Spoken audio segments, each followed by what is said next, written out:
It's in the messenger. West Tigers fans, our hearts are still pumping. The Orange Grove Hotel is still pumping. We're coming from there live for the coaches report tonight. Adel's here, Rob's here. Rob's in a much better mood this week. All smiles for West Tigers fans all round. Join us for another episode of the West Tigers Live podcast.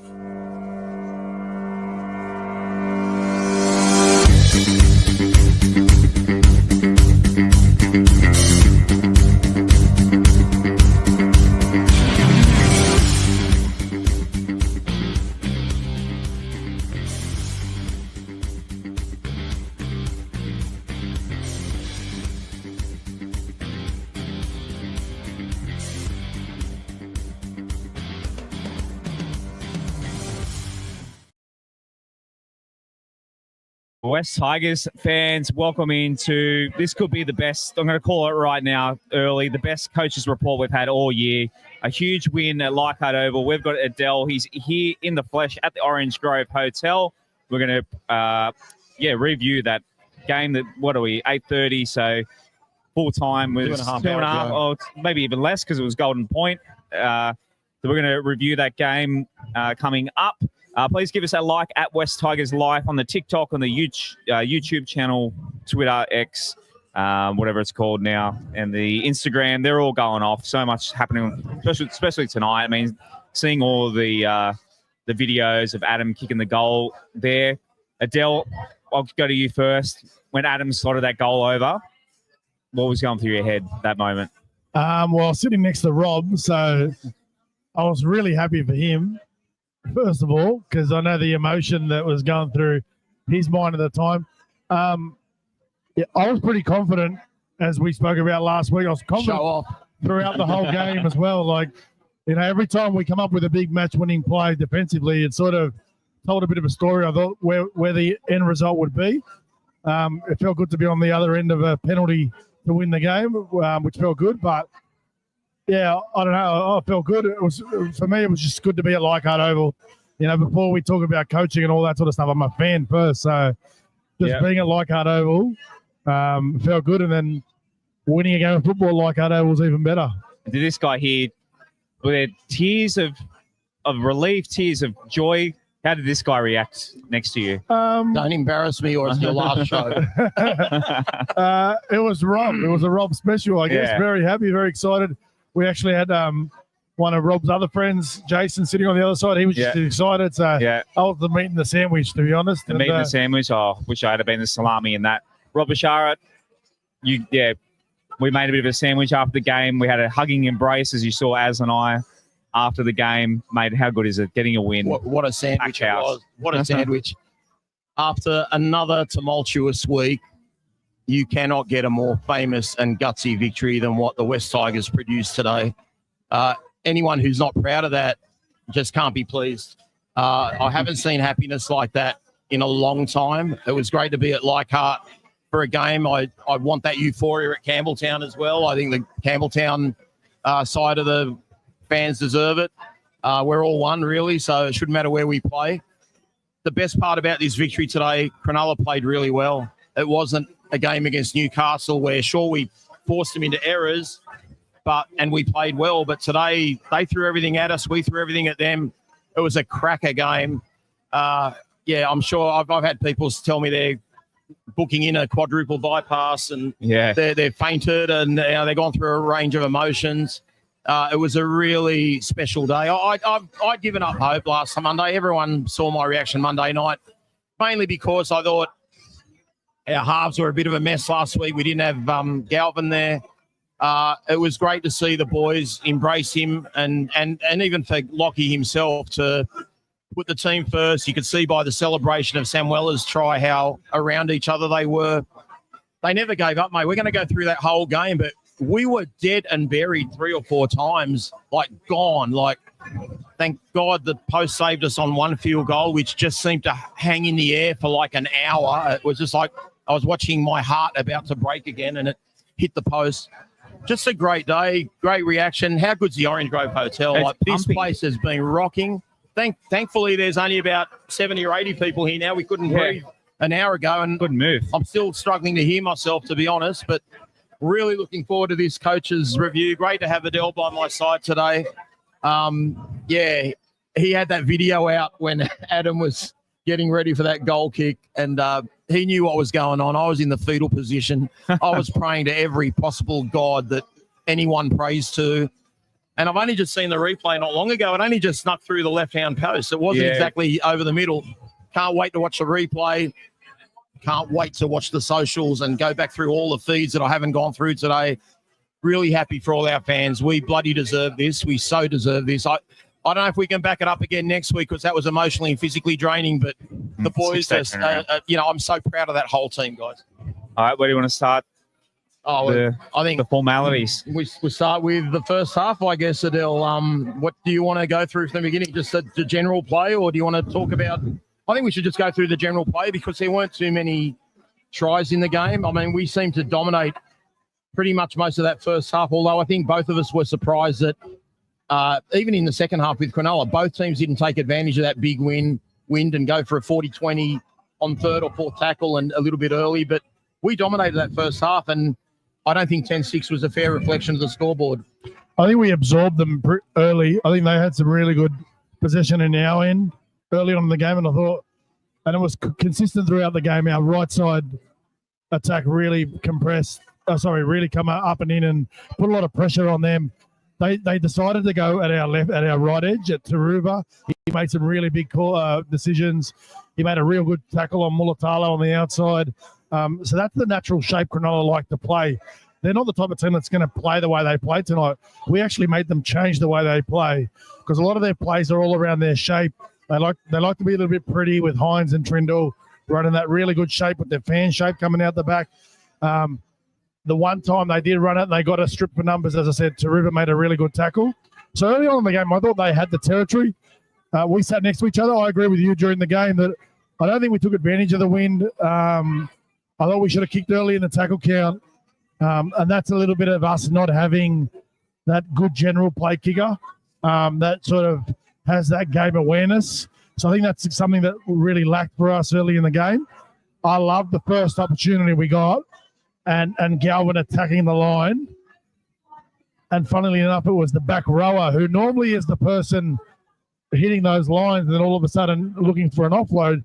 He played support runner and we scored untouched. So well, correct me if I'm wrong. Lockie was on the right side of the field and then he looped around the back, didn't he? So originally. So that's become their natural shape. Obviously, before Galvin played the previous week, is Buller would shape up on the right hand side. Galvin would come around and play as the second receiver or as the tail runner on that block shape with the middles. And then what they actually want to do in that situation is run another block for Samuela with the center and winger being the tails. But on this one, Galvin decided to catch the ball, seen a bit of space in between Hines and took advantage of that, and it was a classy offload. We were sitting right in front of it. So if anyone was at home, because I know some people have said it was a forward pass, it was a beautiful ball. It wasn't forward. It was a great ball. We should have known Samuela was going to score because Jason had finished saying to us, he hasn't really been doing much in attack this year, has he? Yeah. And sure enough, he scored a try straight away. I don't necessarily think he hasn't been doing much. He just hasn't been the typical back row we understood him to be last year. And again, that's a bit of the consequences of the lack of combinations we've had and the poor attack we've run. But has he done anything wrong this year? I don't think he has. He's still got a tick from me all year. We had a fair amount of red zone attack in that first half. The wind was really strong behind us, which sometimes I think it can be a disadvantage when you're in that attacking zone and the wind is howling behind you. Actually control your passes. Is that just a poor excuse, or is it the fact that our red zone attack hasn't been very good all year? What was your thoughts on our red zone attack overall? Because we had a lot of tackles in their quarter line in that first half. Yeah, no, I think they acknowledge it. I think the club knows it. I think Benji knows it. He's addressed it a couple of times. It's a work in progress. It's got to get better. It stumbled last week because of the fact that Galvin didn't play and that whole, I'm guessing they didn't put too much effort into but they didn't put too much detail into what they were doing at training because they were probably trying to sort out themselves off field and around the togetherness as a group more so than the football component of it. We've got a long way to go with our attack, which makes today even more an impressive victory. You can coach attack, you can coach shape, you can coach plays, What you can't coach is standards. And the standards of what we've said allowed us to come out after 2 weeks that we've had, compete with the top 4 side, fight to the death, come up with some unbelievable defensive plays. Like we think about attackers in plays. You know, some of those try savers, they're plays. They're big plays. Can't wait to talk about those. Yeah, so yeah, couldn't be more impressed with us, but the attack is what it is at the moment. Now, remember, we haven't rewatched the game. You might have had a little bit of a look on your phone. I haven't rewatched anything, so correct me if I'm wrong, please. Seemed like Lockie Galvin was doing most of that first half kicking, especially from the middle of the field. I thought they were pretty good and pretty accurate kicks in the first half. What did you think of that? Yeah, I think we could have been a bit deeper. I think he was a bit cautious about giving away 7 tackle sets, so it was probably erring more on the side of caution. He definitely did a lot more of the kicking. I think that's a byproduct of the fact that, again, if you look at their outside backs, you want to kick. So to put it like this, right, whoever's got the stronger carry out of the wingers, you want to kick to them to catch it because you don't want them to take the next tackle play. So Stone Street doesn't carry well, so you kick to Mulatala, and that's why the right side kicker usually will do a lot of the kicking. If we wanted to kick to the right side, their right winger, well, it would be Lua doing a lot of the kicking. So I think it's more strategic than anything else. It didn't nullify Mulatalo's effort today. I think he had over 200 metres in run metres. He was fantastic today for Cronulla. So was Will Kennedy. He was absolute. I was about to say, I think Kennedy created a lot of that. Running for him. Yeah, he did create that space. Yeah. I agree with that. Well, let's talk about some positive red zone attack, mate. What about that Taruva try? Oh, look, the shape wasn't great. You know what that is? That is really good ID from, I think it was Jerome that throws the pass early. He just gave Starpatoa early ball. And I don't know if you guys have watched much of Newcastle the last couple of weeks and the criticism of Newcastle not getting someone like Bradman Best the ball early. That's a perfect moment of just give Starford the ball one-on-one with his centre and let him go to work. And that's what he did. And it was a beautiful fend.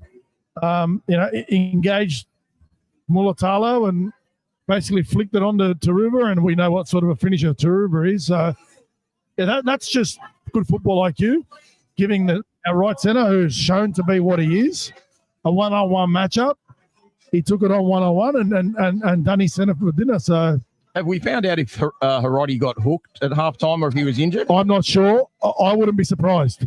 I actually would not be surprised because I think he got beat a couple of times. Yeah. But, yeah, not sure that we'd have to find that one out. It's amazing what you miss watching. Even at Leichhardt Oval, it's just the best possible ground to see everything in the rugby league game, and you still miss – because that Taruva try, sitting in the Lasham Robinson, complete opposite corner as far away as possible on the field. So, I remember Taruva going over, but, my old eyes can't. I just watched the crowd go up because we were on the opposite side to that, but almost in front of us. Yeah. But once they went up, kind of knew he was in. He wasn't really close to the sideline. Yeah. It was a great try. And I think it's when it's Taruva, you just think he's going to score. What a finisher. He's just finisher. Absolute class finisher. How good have our buys been for this year? They've been amazing, really, all of them. Yeah. And they all contributed again today.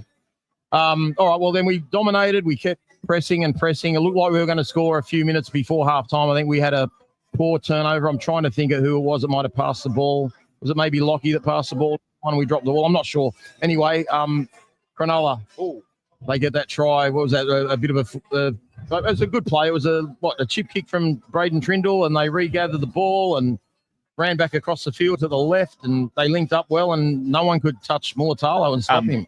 Sorry, Statsman just gave me late news. You were talking about the Sharks player that went off? Yes. MCL. Okay. MCL. Okay. Well, that makes a bit of sense. Yeah. So he wasn't hooked. Okay. Thanks, Statsman. Yeah, look, there's two ways of looking at that try before halftime, right? And I know we were sitting next to each other, and I sort of said at the time, the key is you can't allow that to be a turning point mentally, regardless of the fact that, you don't want to concede before halftime. But there's two ways of looking at that. Sometimes when a game's been going one way and then a team scores, the hardest thing to do is the next set of 6. They didn't have another set of 6. We actually got to go into the sheds. So, there's positives and negatives that come out of conceding before halftime. And then it's the mentality of your group. If you allow that to be a turning point, well, it's going to be a turning point. But if you go into the sheds together, if you reassess, if you don't change the talk at halftime, regardless of whatever happened in that last minute, well, then all of a sudden the mindset of the second half changes. I think the other thing that we took too much into consideration is the wind. The wind does have an impact on games, especially with kicking. But, that game played out the way it did. The second half was 12-8 to them. 12-8, if I'm right, because we took a penalty goal. A bit less. No, it was 12-8. 12-8 to them. Yep.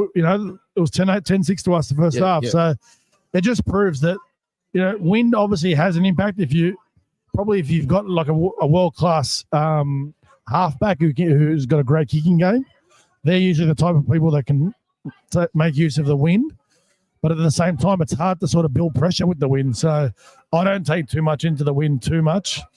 But yeah, it was a try before halftime, and the boys reacted well in the start of the second half. Well, it was an amazing second half because 10-6 down at halftime, I consider that to be a 12-point win. So I thought we were in big trouble, and we needed to get off to a good start. And we got off to a good start. We basically 10 minutes into the second half, we got a sin bin penalty, and we went for goal and took the 2 points, which I thought was the right move. I did want Adam to hurry up a little bit and kick it, and not take too much of that 10 minutes off the clock, but. Do you want to talk us through the Talon try before we get on to the rest of that half? I mean, it was a bit of a freaky try. Look, I've watched that try. It's not pretty. Okay, it's a try. It's an opportunistic try. I'm going to give Talon the silver credit, though, and you'll go back and watch it. He's actually a dummy half. When we said it live, I was worried about him being offside. He passes the ball and actually retreats back to be onside. So that's a really big play from him. That's heads up, isn't it? Massive play. If you're lazy and you sort of don't have the detail of what you're doing and you pass the ball, then all of a sudden you chase your kick. If you're offside there, well, it's a big moment in the game, isn't it? So he does a really good job to retreat a couple of meters, get himself onside, chase the kick. Jerseys in the frame. We talk about that a lot to make sure there's a lot of West Tigers jerseys. They were there. It took the opportunity. It wasn't pretty, but who cares? Points on the board. Well, then, look, we had a bit of a arm wrestle and a bit of to-in and throwing for a fair bit of time there. And I've got to mention this Cronulla Bolo Simbian. I might be going too early. There's probably Cronulla tries there. We should mention 2 of the Cronulla tries were long distance. So our scramble defence was really well. Our goal line defence was quite good, except for their last try. I've looked at that Cronulla Bolo thing twice now. That was a joke. That's not a sin bin. The only thing I can say, there must be another angle that hasn't been shown. That's the only explanation. If there is, and it shows direct contact to the head, I can understand it. Now, you know how I stand with this whole garbage, right? But if that's what's happened, whatever. It was the most minimal contact. It looked with the least amount of force possible. It looked like, in the dressing rooms when you see the team's pre-game and they're going side to side. Did he contact the head, though? Yeah, but no angle shown that he has. Yeah. But my point with this one, this is actually the perfect opportunity to talk about how this whole concept of this high tackle is ridiculous. Tom Hazelton is 7'10". Yeah. Unless Fanua jumps, he can't hit him in the head. Yeah. So that means the mitigating circumstances are Hazelton has lowered his head level. Yeah. But and don't get me wrong, I've been involved in these conversations around what's mitigating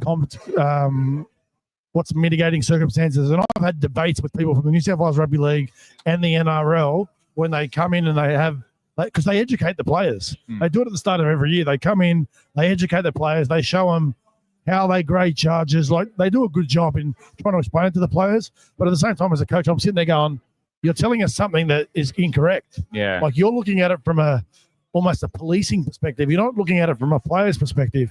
And that's the whole, I think we had the debate about the Latrell thing the other day with, who was it? Farlongo. But that was vicious. There's a complete difference. No, hang on. That was aggressive. But the point being, and that's what Cameron Munster said, is you're talking about a split second, someone changes their head level from there to there. Yeah. And guys like Tedesco are just prone. Well, Cameron McInnes twice today, when he hits a hole, hits it and hits it low. Yeah. So all it took would have been a loose arm because you've got a wrap. You can't tuck your arm in. Yeah. And there's high contact. So, look, it's what it is for other people to worry about. Thankfully for us, it didn't cost. It could almost did, but it didn't. So close. I thought, as soon as he went off, I thought we were done. No one from the NRL is going to be watching or listening. That tackle from Fanua Bole today, for me, I've seen maybe 70 or 80 tackles where it's the last play of the game, the result's over. It's like it could be 30-10. And you know when the guy just surrenders into the tackle and gets held by his opponent and they shake hands afterwards, and they block. That's what it was, mate. It was like a hug. It was just grabbing him like, I'm not doing anything. I do not see how there was any force. Well, we go back to Parramatta last week, the first tackle of the game. That's why this thing came down this week. I reckon because of the non-sin binning of Kelma Tuolungi, they've got all the refs in a room. Yeah, we're going to retro. Mate, anything on the head, you're off. Yeah. That's it. So maybe... Imagine we had that last week. We got Kelma off. Well, I think it could have made a difference because it's so hard to defend with 12 men. We showed that last week. We had a man extra and we put on 2 tries. The other thing I'll explain about that, because I've had friends and whatnot blowing up that they went back for a penalty. So the reason that's a penalty is because it happened in the previous set. Whereas if we had started our set of 6, and they went back to it, they can't go back. There wouldn't have been a penalty. So as long as we'd retain the ball, essentially. Correct. Yeah, right. Yeah, so that's the important part as to why. Which again, like how could the video referee have made that decision? And how far back can they go?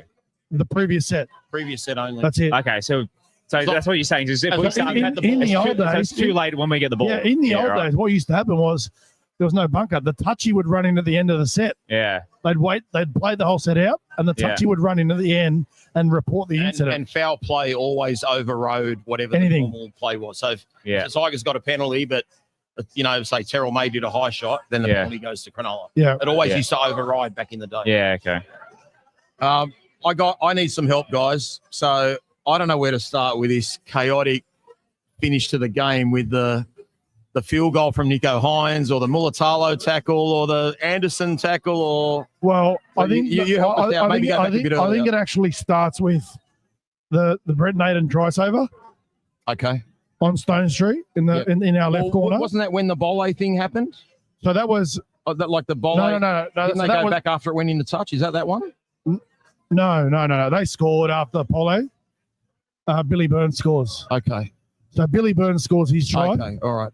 And then, in the back end of the game, once we're short of numbers, they run beautiful shape to our right edge. And what they do is they realise that Dewey was jamming in on the fullback. So they throw what you call a tunnel ball, which goes straight past the fullback directly to the centre in Ramian. If you go back and watch it, it's actually Jerome Luai who saves the try because he makes an effort. What they call that is double D. So he defends the back rower and then also reloads and goes and covers just in case. And the fact that he got there meant Naden could actually stay out because if he doesn't get there, Naden's got to actually commit to Ramian. Yep. And it's a 2-on-1. And you can see Jerome get there. He actually hits Ramian as he passes it, which allows Naden to release. And he just puts Stone Street into the grandstand or into the hill. Massive play, massive reaction, really good response from the boys. We don't do ourselves any favors with our the 3 times we come out of yardage and our last tackle plays were really, really poor against, again, just the lack of awareness and understanding on how you should complete those sets of 6. I think Jerome did one really good one where Buller takes the bomb.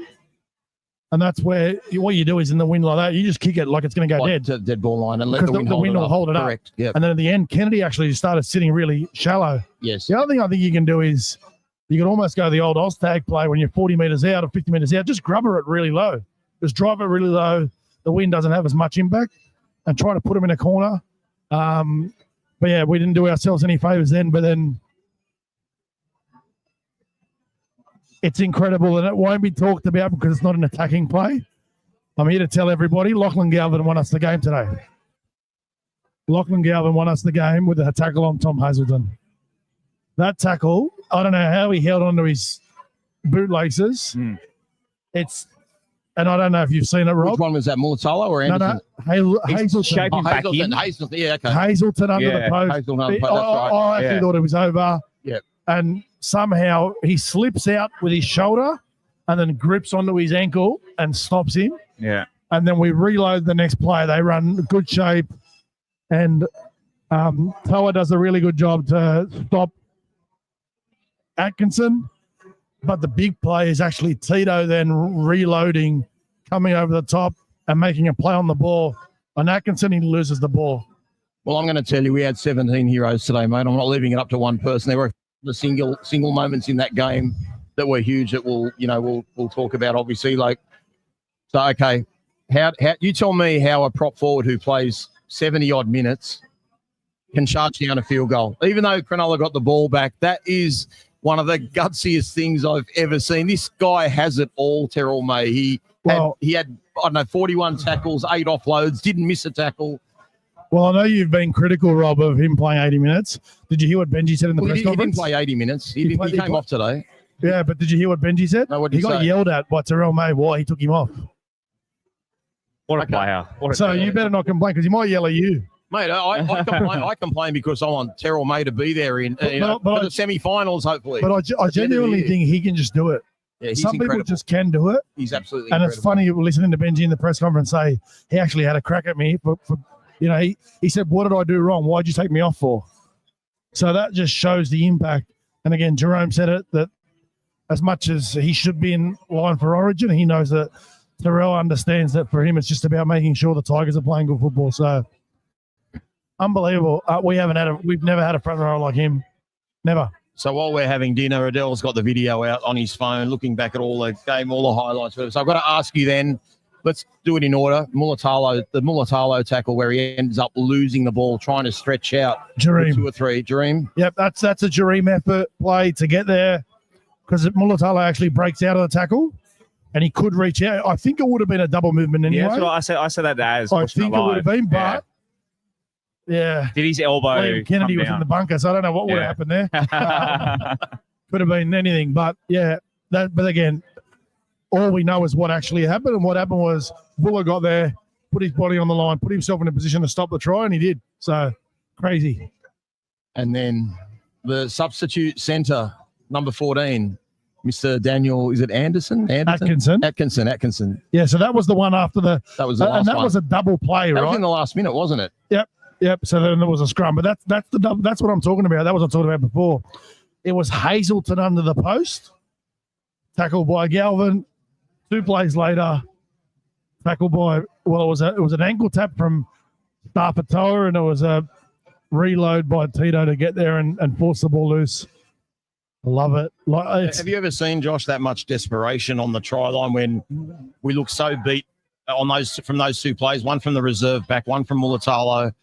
We're a bit unlucky, when I have, but not from the West Tigers. It's just unheard of. Just the insane. I thought we were done multiple times tonight. It probably made no difference running into the wind, but when Nico Hines kicks a field goal and goes to kick the field goal, it comes off the post. Yeah. Cronulla players offside. We didn't get the penalty, even though the players tried to point out that he was in front of the kicker. I don't know who it was. We watched it. Alex. Ramian. Yeah, but I'm trying to think of who. One of our players, I think it might have been Alex Seyfarth, trying to point out that he was offside. I watched the replay. Without them slowing it down, he might have been offside, but he did. Our player or their player? No, Ramian. Right. Ramian. Live, he had to have been offside. Yeah. Why would he have been chasing in the middle of the field? But when you watch the replay, he actually loaded through the middle of the field and chased. It was touch and go whether he would have been onside or not. But, yeah, again, I think when things were not going right for us, that bounces straight into his breadbasket and he scores. Yeah. It was just one of those days. There was a chip and chase that bounced and Luai recovered it. Yeah. It just didn't bounce quite right for the player. No. Whereas against the Broncos, Adam Reynolds does one and literally he sucks back. Talon dropping the kickoff. Yeah. Like that. And I love the fact that we prepared a lot of things. I'll tell you the other big play, and it wouldn't have been a 40-20, but we were critical last week of the coaching staff in regards to prep. I was sitting with Rob in the second half and saying the big thing we got to watch for is Trindle's 40-20. And you could see Tito. That was incredible. You could see they'd prepared for it and they understood it was coming. And he took off really early. And there must have been a call. Or there must have been something. And he did a good job to keep the ball in. Now, it wouldn't have been a 40-20. Yeah. He was not to know that. Yeah. But it was the effort and the prep around it. I thought he was also trying to do the foot over the line touch at the same time. No, I just think he was trying to save it. Yeah, I actually thought it was going to be out on the full. Like it looked ugly. It looked ugly. The wind saved it, But he did a great job to save that. That's you got to credit our coaching staff because you can tell there was prep for that because he nails them, Trindle. Yeah. And he's got a massive boot on him. So with the win, I was so impressed with some of the things we did today in regards to our prep around certain things like that short kickoff. That was on purpose. That wasn't a shank from Dewey. He meant that. That was as soon as the wind was going in our face. Special. Pat Richards used to do. So I was really impressed with how we prepared for the game and sort of our planning around what we did. So yeah, very, very pleased. Well, you jumped ahead because you've gone to the Talon knock on from the kickoff of the second half of extra time. So let's go to the first half of extra time. Once I saw Jerome point that way, I was like, okay, we got the win now. Like, we're good here. I hope Cronulla don't do a short kickoff and get the ball back, but we retrieved the ball. We got down the other end. I think we even got a penalty or a 6 again or something. Like we got a high tackle. Yeah, we got a high tackle. So we got there pretty deep. We were right in front of the post. We could have got a penalty for anything, offside markers, whatever the case may be. I'm okay with them letting let go. It go. All right, I'm okay with it letting them go too. The problem is when it's us and we do it, we get penalised. So I wouldn't mind a bit. That of was square one up time, Ashley Klein. Ashley Klein, Campbelltown, Brisbane, never to be forgotten. Okay. Anyway, what did you think of the cutout to Adam, which felt, I get the idea behind it, but it was like backwards, and wrong side of the field. No, I liked it. I liked the fact that it was prepared at least. At least there was a prep. There was an idea behind it. Yeah. Because Cronulla did the same thing. Yeah. The difference was they went right side of the ruck, passed back to the left side. Yeah. To me, though, that makes it tougher. If you do it the way Cronulla do it, you got to have a left footer. At least Adam had an open look. Yeah. At it with his right foot. And I thought it was at least, like I said to you, at least there was preparation and understanding that, hey, we know there's going to be pressure. You can't have blockers anymore. Okay, so what's going to be the plan if it's not a quick play the ball? That's the key. If it's quick play the ball, Jerome has a crack. Slow play the ball, well, you got to come up with a plan B. It's funny, they did run the Dolphins play. Yeah. And Brayley was alert to it. He was, that's right. But I would have actually liked to see him. To me, that play is so good. If you run a variety to it, so if it's uppy jumping out, dummy jump out and have someone just sort of sitting there because they're going to be ready for it, you might be able to come up with something. So for anyone not wondering what the Dolphins play is, it's when Appy threw the dummy, went himself and scored the try. Yeah. When we were setting up for a field goal. Correct. On the third tackle or thereabouts. And look, now that we've watched the replay, Dewey's field goal. You watched the replay. Sorry. Dewey's field goal misses by millimetres. Yeah, it's quite close. And I don't know how the wind doesn't actually, because of floating. Yeah. I don't know how it doesn't blow it in, but the wind must have died down in that second. He was going to have his moment. Well, you were glorifying Lockie Galvin. I'm going to glorify one of the other 16 players. I already glorified Terrell May. We need to speak about Appy at some stage. For him to play 85 minutes straight was superhuman. Jareem Buller's charging down to the field goal. Unbelievable. In the first half. And not only to charge it down, but then to find that second win, that extra effort to go and compete for that ball with Kennedy and put him off and make him knock on the ball. That was huge. Well, I know you're going to watch the replay about 5 times, Rob. But Before I go to bed. Watch his vertical when the field goal comes, and this is the basketballer in him, right? Watch how high he gets. His vertical is ridiculous. The other thing I wanted to go back and have a look at cheekily was to see whether he was offside or not. You know how late he took off the line? Like, he was not even, like, sometimes you can think, he might have been a step, which the referee should let go. But in this one, he let him play it. Then he decided, I'll go now. And he still got there and sort of made the play. Massive play. Absolutely massive play. And then we get the scrum feed, obviously, from there. And I think it's pretty much half time, isn't it, thereabouts? Or? Yeah, pretty much. Oh, no, they had another crack. They had another crack, did they? Remember Nathan running out of the end goal? Oh, he did too. And we almost scored. We ran about 1,000. Oh, and Jack Bird got tackled down the right-hand side of the field. What do they call it in the NFL? The Hail Mary? Hail Mary, yeah. The laterals. And the flea flickers and all that sort of stuff. stuff. Yeah, I know. I'm thinking just run over the dead ball line, Nathan, and let's get to the second half. And he runs up, passes it to Terrell May. No, he got tackled, but it was the next couple of plays. But then they just start playing hot potato. I'm like, guys, you're not going to go 80 metres, but hey, they don't give up, do they? Nah. Very special play. It's actually a really key part of what we did today. You could tell the players, especially Terrell May, played with no fear. We had 31 offloads. I want to know, is that a record? Like, we might have to go to the stats, man. But can you check? What was that? 31. We had 31 offloads today. Is that a record for us in a game? Offloads. Did you know to check that? But more importantly, what I would like you to do is go back to last week because we hardly had any offloads. Seriously, there were very minimal offloads last week. And get me a Pepsi Max at the bar while you're there. All right. No, but that's like, for those of you who don't understand the key part of offloads, and we're not very good at capitalizing on offloads. Yeah. That's something we've got to evolve with. Think about it like this. An offload is another tackle. So as a defensive side, you've had to make tackles. It's then the effort of making the tackle. Someone's offloaded the ball. Phase. You've got to That's the reload. rugby Exactly. term. Yeah. So that's the steam you take out of teams when you do that and you make the move. And I think Cronulla Blake's actually injured his shoulder, but you could tell he didn't play the normal big minutes he plays. Yeah.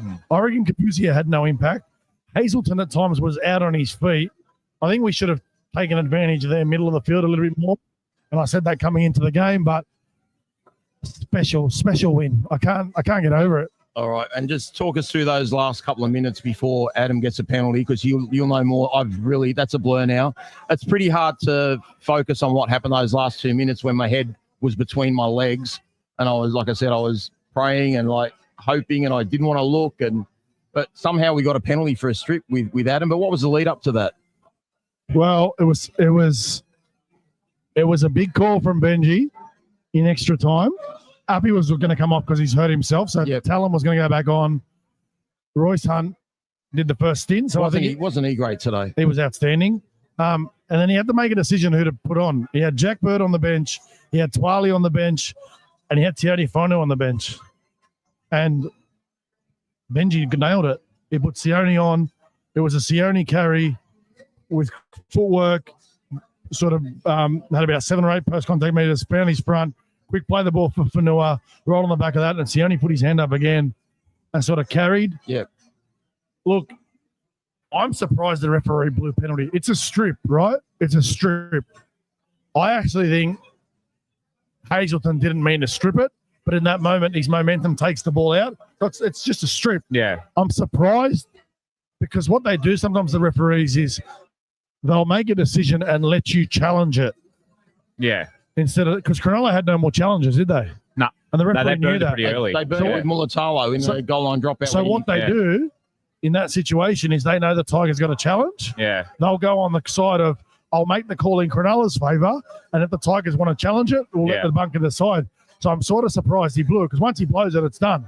Like if that was a loose carry, it's game over. Yeah. Hey, I'll take it, but if anyone thinks that's a bad penalty, I go back to 17 or 18 years ago against Canberra in Canberra, when Todd Payton got penalised for a strip after he dropped off the tackle. Oh, it was a penalty. No, I'm saying it's a penalty. It's still a penalty. I don't think it was a brain-dead play from Hazelton where he's gone and ripped the ball out. I think he's in the tackle, wrapped the ball, come down and actually pulled the way out, which it's a penalty, but in that situation, I don't feel sorry for him. In such a big situation of golden point, should a player be more...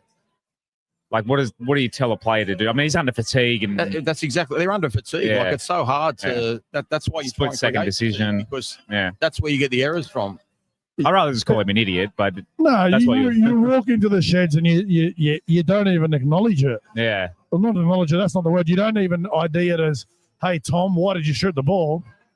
No, I'm just thinking from like, which in a golden point situation, everything is such a catastrophic.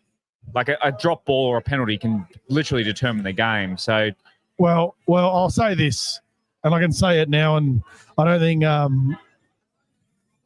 Tony Herman, the coach of Cronulla NRLW, is going to be watching anyway. We won the Harvey Norman Grand Final because one of our girls stripped the ball out and there wasn't a penalty. So I'll take it in golden point. I'll take it every day of the week. We got a scrum off the back of it. And we kicked the field goal. Because they didn't make the call. The ref didn't make it a call. In that game or today? No, that game you're talking about. Yeah, they said knock on. It was a clear strip. Yeah, right. It was like 4 in the and there's tackle. obviously no bunker in that. Thankfully. That's man. You got something for us? 11 last week. So what was it today? 31? 31. I'm going to say that would have to be close to an NRL record. I can't remember a game where a team has offloaded more than 15, 16, 17 times. So 2005, I feel like that was a bit of our 2005. We made a deliberate effort to have those offloads once Cronulla were down to 12 men. I just felt like we weren't pushing. There was no fear.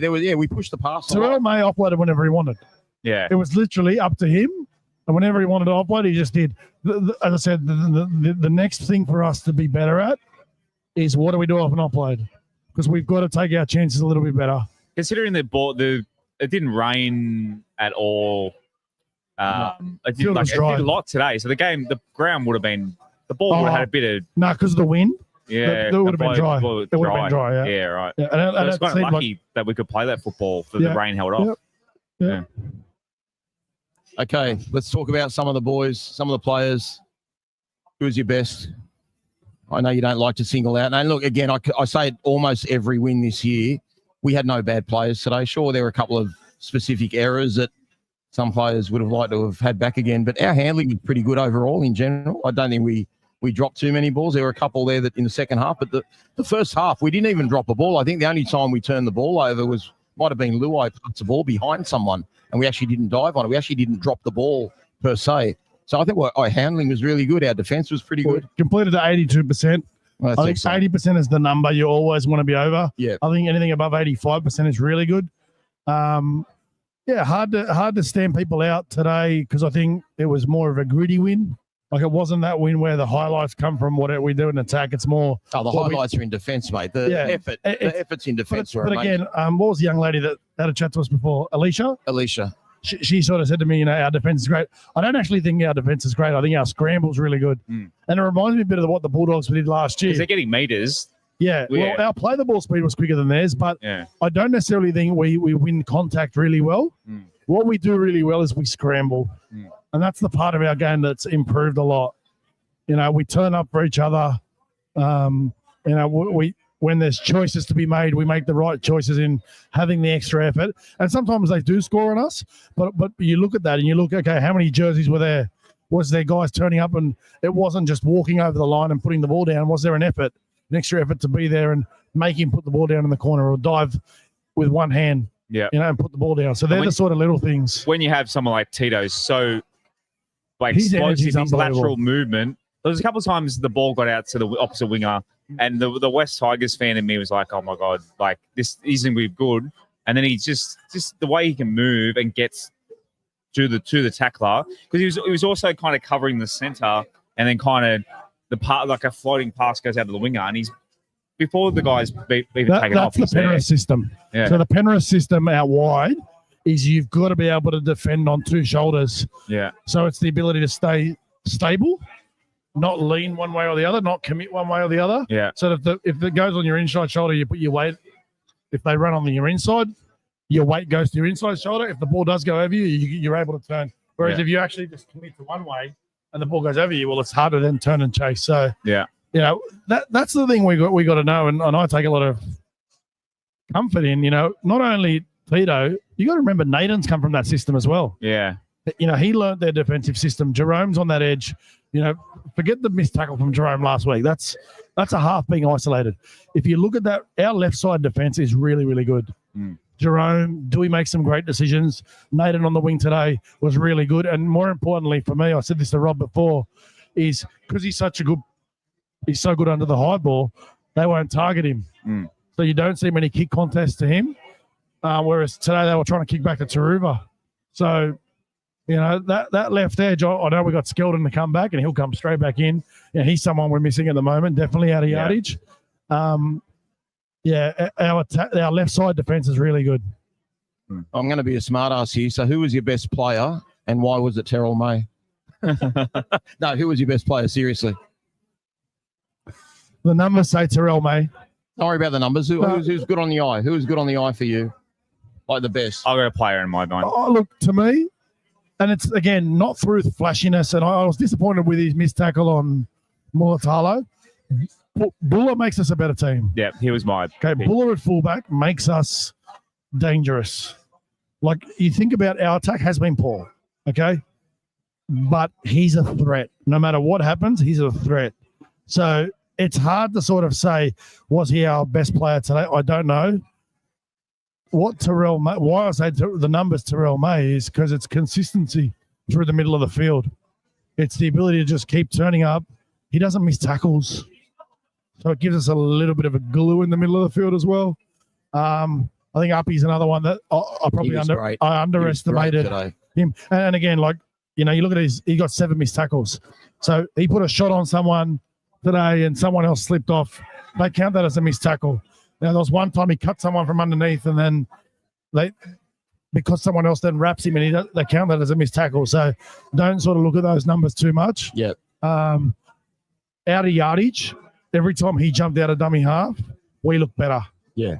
We've got to almost stop playing our 1-out stuff and just him to be almost really selfish out of dummy half and just really penetrate behind the rucks of teams. Because with Terrell, with Cronulla, with Jerome and Lockie, I think that allows us to actually penetrate teams behind the ruck. All right. Well, I think on a night like tonight, we should talk about all the players if we can, and just maybe a sentence or two from each one. So obviously, you've touched on Jerome. You've touched on Nato, who, by the way, had 170 metres. Yeah, he had the most runs out of yardage for us. Yeah, which was fantastic. Kate carries. We've spoken about Tito. You've spoken about Adam. Stafford Toa. Yeah, Stafford Toa is what Stafford Toa is. He's the guy that come up with a big play. He's improving defensively every week. I think I want him to be a little bit more positive defensively when they're running shape sort of away from our try line. I think he can be a bit more aggressive, but that'll come as he plays more football. You got to remember, this is a guy that hasn't been able to string more than 6 or 7. Aaron, Stafford Toa, has he strung more than 6 or 7 games together for us? He has. He's played more than 6 or 7, or he's always in a row without having a week off or injured. This would be his longest stint, right? So no, he didn't play game 1. He was out for the first round, I believe. We had Fata Ape there. Yeah, so you want to see him play 8, 9, 10, 11 games, because when you're injured consistently, it's hard to find your rhythm by playing a couple of games. You want to get in the rhythm of football and get your body, the muscle memory into week in, week out football. So he's just going to get better and better. All right, let's talk about our halves. Firstly, Galvin, I thought the boys got around him really well today. He had a really great game. Did you see it the same way? Body language was really, really good. Yep. He's a footballer. I listened to both his interviews after the game. End of the day for him, he just wants to play footy. We can have our opinions about all the other stuff moving forward. But he did what was asked of him today.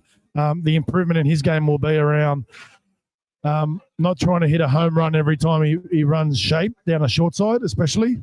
Yep. Sometimes trying to just keep it simple occasionally. Yeah, and almost a little bit more pre-line, not trying to put someone under pressure.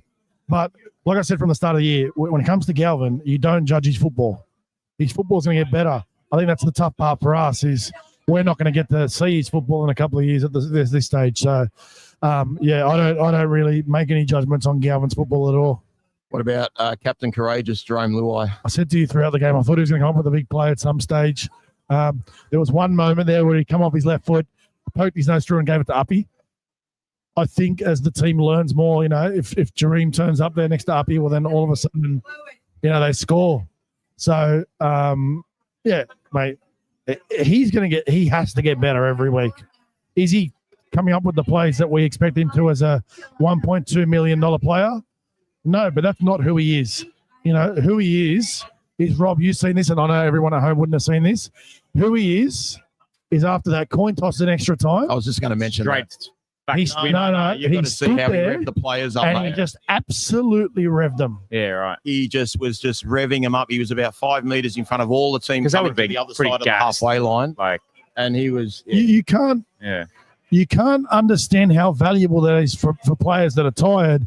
You turn around and you see that from the guy that's just come and is on the biggest money. Let's be honest. He's getting paid. He doesn't care.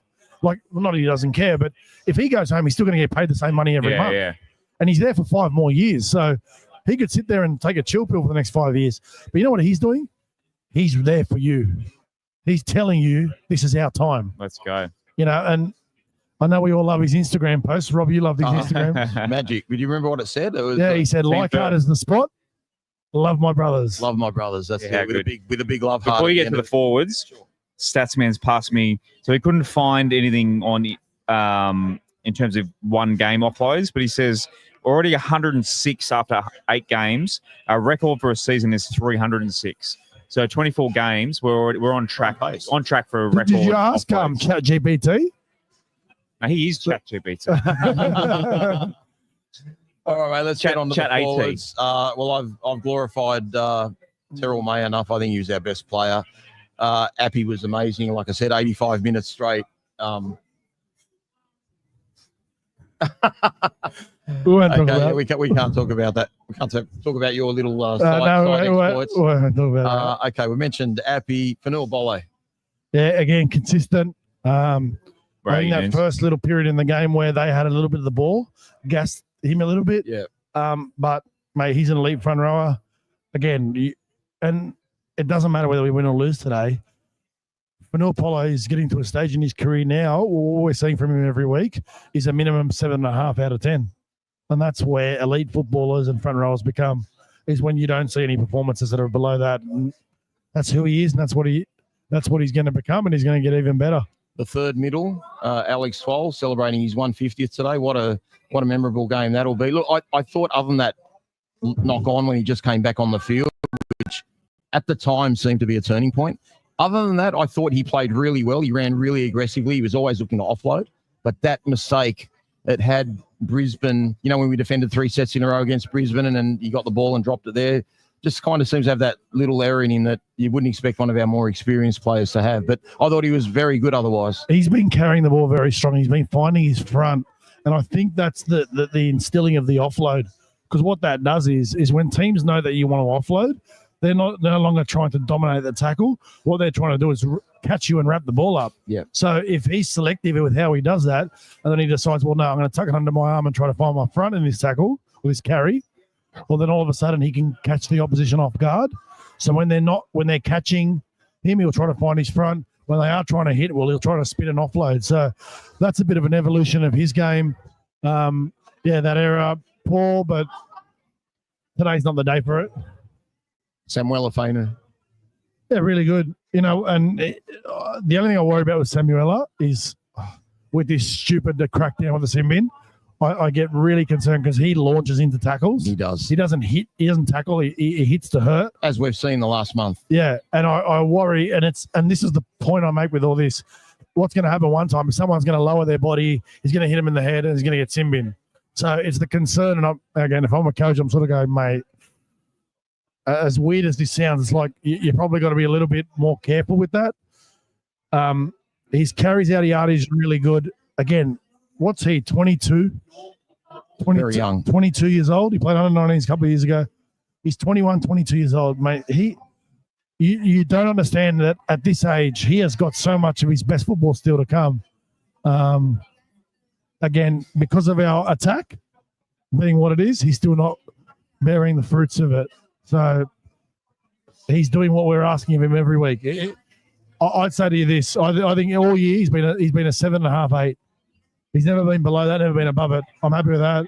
I just tried to find his age. I couldn't do it. But anyway, Alex Seyfarth did a mountain of work. So he wasn't strong with his carries, but 46 tackles and 3. Just Samuela, that's what you said? Samuela, yeah. I thought he did a lot of work. He's holding his 21. own on that right edge. 21? Turns 22 in January. There you go. But Seyfarth, look, he holds his own. We know he's not a world beater. We know he's not a Olakawatu or Hudson Young. We know what he's going to give us on that side of the field. I think sometimes it's he's a redhead, so you just want to make sure he keeps calm. That's the key with him, and not give away dumb penalties, which he does sometimes. And I think he's the first to admit Gave away one tonight too. Hey, he gave away. Was it a 6 again? Maybe on the line. But I don't mind that. Yeah. Like I think sometimes when we give away those 6 to goes on our try line, it's probably you want to give them away instead of giving him a quick play the ball or not getting up off the line. So I don't mind that. But he held his own. Our magnificent bench, mate. Talon De Silva. Yeah, I was critical of him last couple of weeks. I thought he had big impact. I actually would have brought him on at the back end of the game as soon as we hit extra time. I actually would have taken Uppy off. I thought he was gassed because he played pretty much. It's a bit unfortunate because I think Jerome went to the head bin. I think Appy was going to come off shortly, and then it just meant that Appy had to go into the halves. Well, we had 3 interchanges to go when Jerome come back from the HIA. Yeah. So I almost would have given up his spell then. But look, How can you fault Benji today? Like, he's nailed it. Yeah, he has. He's absolutely nailed it. You know, he decided today was the day that Royce Hunt comes on before Sione. Well, let's talk about Royce Hunt, because I've given him some grief a few weeks ago, even though he's had some good games this year. We got a lot of output out of him today. But I told you, Robert, this is what he's got to be. He's got to be our pinch hitter. He'll come on at moments, as long as we're not, you know, the other team doesn't have 80% of possession when he's on the field, and it's going to gas him and he's going to not be able to do anything. If we can have 50% of possession, he's going to have impact. He's going to carry the ball strong. He's not going to get big minutes. That's okay. But he's normally, the way I see Benji using him, Adel, I don't think, I know you call him a pinch hitter, and it's not about his minutes. I just think Benji sees him as someone, when the crunch is on, when the game's on the line, that I'll have him on the field, because he is prone to a missed tackle or an error. But today, like, he brought him back on in Golden Point. Yeah. So it was a big show of faith in him, and he didn't let anyone down. He was huge. I love that decision. He took a mountain of tackling. Yeah, absolutely. And again, like, potentially playing against the Sharks, you know, the motivation there. But I've told you from the start, I like whatever that little bit of impact he can have for us. I think if he can find that about 5 or 6%, which should naturally come now as the season comes, of fitness, I think it's going to add to what we've got at the moment. Jack Bird. Yeah, really interesting what Jack's adding to the team. I think his versatility is what makes it important to us. I think they sort of kind of want him to play the 13 role as a ball player, but we just don't get our attack right. So I don't think it's really working at the moment. But I'll tell you the most impressive thing about Jack Bird today. When Dewey kicks the goal, and Jack Bird's been around for, how long has he been around now? Over 10 years? No, I think he debuted when they won the comp. So what's that, 2016? Oh, no, he was at St. George before that. St. George before Cronulla? Yeah, he started at St. George. So he would have been around, you know, he's been around for probably 12 years, right? He's a veteran. He's playing off the bench in a team with a whole heap of kids. You know, sometimes these sort of guys 2016. He debuted in 2016? Yeah. Oh, there you go. Nice, 2015, Rob. sorry, 2015. Oh, I got you. 2015. Threw me the dummy. Yeah, got you. That was a Jaden Sullivan. Classic. But when Dewey kicks the goal in his jacket, Bird is the first person to run on the field and celebrate with the players after only playing 34 minutes. As someone who's played Origin, you know, has been at the highest level one premiership. Sometimes your ego can get in the way when you're not playing big minutes, but he doesn't care. It's about winning. So when you see someone like that putting the team first and getting on the field and celebrating with his teammates with energy, what that tells me is he's good for the group. Well, so regardless of what he does football-wise, it's a bonus. That's a perfect segue to get on to Benji, but we've got one more player to talk about. There aren't enough Fainus in this team. Sione Fainu. Still missing one. Have they got cousins or? Can I actually? Rob during the game swore at Fainus and said, "Okay, no, it's nice. No, it's nice. All right, okay. We need more Fainus in the world." He basically said. I basically told his dad off for not having more. We get a good lawyer. We need another few Fainus. How good was he? What did you say, Josh? Get a good lawyer. Oh, yeah, that's why they're letting Talon go. No, I'm joking. Yeah, look, again. He come up with 2 big carries to put us in position. You can tell how much the boys appreciate him, because when we got the penalty, they all celebrated with him. Yeah. What a story his is, though, isn't it? Like, from nowhere last year to having an impact, and then sort of biding his time as well, because he didn't have a top 30 deal. Yeah. He was just a development player. And he had to wait. Or was he training trials again? It might have been development. Sione, training trial last year? Or Sione? No, the start of this year before he got upgraded. I think it was development, which isn't the big money. Yeah. Which is the key, right? It's not big money. Yeah. And then he probably had offers from other clubs and he probably didn't take them. So save with his brothers. Yeah. Oh, let's discuss the immortal Benji Marshall. He didn't look really. He just looked more relieved at full time seeing him walk off the field. He like gave the crowd a thumbs up, but he didn't even look up. He had his head down. I just feel like the last couple of weeks have taken its toll on him, you know, mentally and all that pressure. It's an amazing thing to get this victory this week, given, you know, the crap we copped for losing to the team coming last. I think he's just locked in, Rob. I think he's just locked into coach mode. I think he just knows that this is. He did say something in the press conference. He did say that it's the result we needed to relieve the pressure from the group. Yeah. So he's feeling it. He's admitting to things, which is nice. There was another question about was the most satisfying thing, the scrambling defense and the efforts, and he said no, the most satisfying thing was winning the game. Like he's really putting himself out there and being himself. You can tell that he's not trying to say the things that you're supposed to say in press conferences, but I think he's in coach mode, Rob. That's my. But I also think too, Adel, that goes back to the camps that we saw on the videos, where I don't know the exact words, but he was saying stuff like, "There's no point putting in all that effort if you're not getting the result." It's about getting the effort done and getting the result. We're sick of consolation losses. Rob, I know what it's like as a coach, and it doesn't matter what level you're at, of being told you're not good enough. I talked about the Harvey Norman year. I got rejected 3 times to be the head coach of that team. Prior to winning the comp, I got rejected 3 times.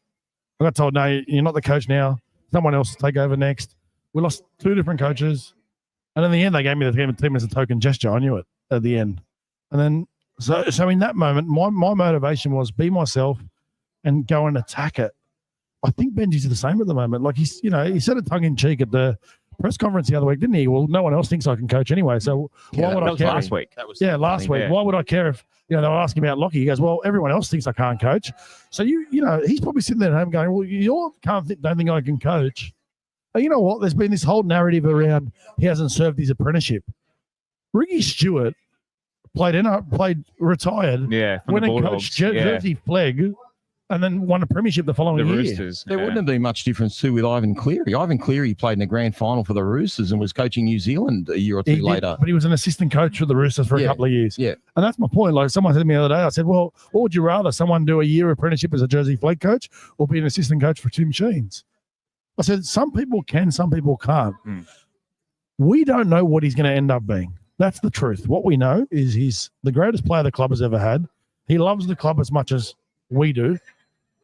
It means something to him. The coaches we've had in the last, besides Tim Sheens, have not got us to a finals anyway. What do we got to lose? Not so much what do we got to lose. What are we doubting? Commitment to the club? Like what is everyone worried about? His nature, that he's a Māori coach, like he's different. Like we don't have, and that's a key to why I think the boys love him. Is don't forget, besides Stephen Kearney, has there been another Polynesian Maori coach? I thought about it the other way. I think Stephen Kearney's the only one. So besides that, typically, did Stacey Jones coach anyone? He might have coached maybe Kiwis. Kiwis. Okay. Kiwis. So Benji's probably the second coach to ever coach in the NRL from that perspective. There might be someone else we're missing, but more importantly to that, he does things differently. But that's who Benji Marshall is. When he played, he was different. But at the same time, like people think he's not a man manager. It's the same as if he was a senior player in the playing group.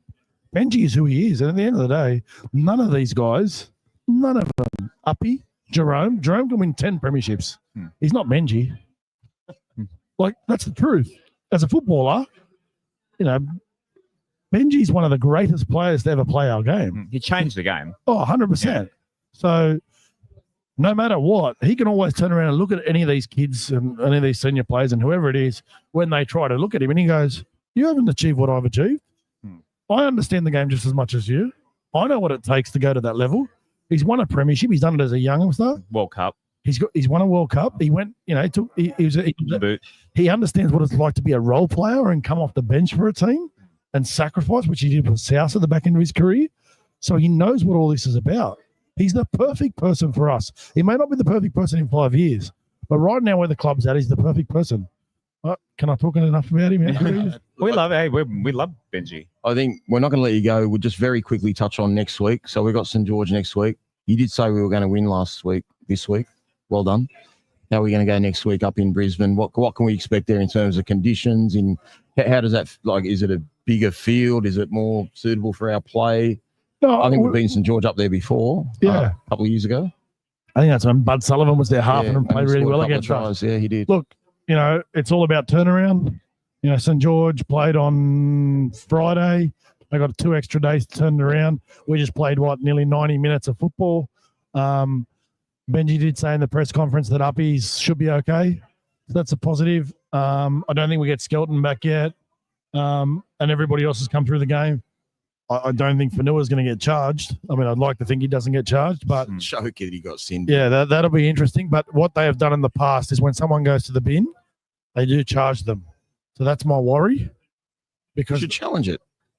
Well, we'll see what the other it's not worth it in the modern day when you take a week and risk it, because very rarely does anyone go to the judiciary and get off these days. Pappenhausen did the other week, but very rarely does it happen. So, look, St. George are one of those teams that have their ups and downs. They have some big moments. I think the one thing I like about St. George is I think they're very predictable in how they attack. It's very Valentine.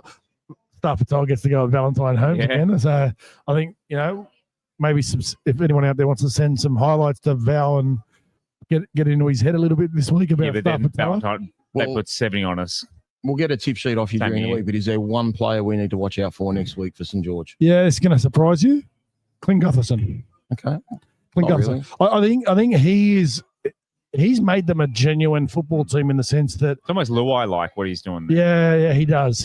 And as much as he's probably someone that rubs us all the wrong way. Well, Luai did too before he was a Tiger. The other two dangers for me are Lids, Jacob Little, and Damien Cook. Yeah, Lids having a great year. Yeah, so they're probably the two others I sort of want to make sure we contain. I think we defend shape pretty well. To me, it's all the second phase stuff and a little bit of breakdown in play and sort of when off the cuff stuff. I think we've struggled with that a little bit. But the shape that St. George runs, I think, is going to suit us next week. Anything else you want to touch on, mate? Or we wrap it up? Is just there's a couple of Discord questions. Oh, sure. I'm going to get as Stats Man's going to come on my mic. He's going to ask you, Adel. While you're coming in there, just whoever came and said hello to me and Adel today for the first time we've ever met you, thanks so much. You really make us feel special. So thanks for the love. Glad the team got you a win today and look forward to seeing you again. Come and join us at the Orange Grove either Wednesday or next Saturday night, 7:30, and come watch a game with us. Love to have your company. And I am an introvert. Like I did feel like, I appreciate it. I'm a very introverted person and like I'm a nobody in football. So I don't consider myself anything. We're the same. Yeah, so I apologise if I did come across a bit cold. All right, so first up from Stephen Scott, what do you do with Latu when he becomes available? He comes straight onto our bench.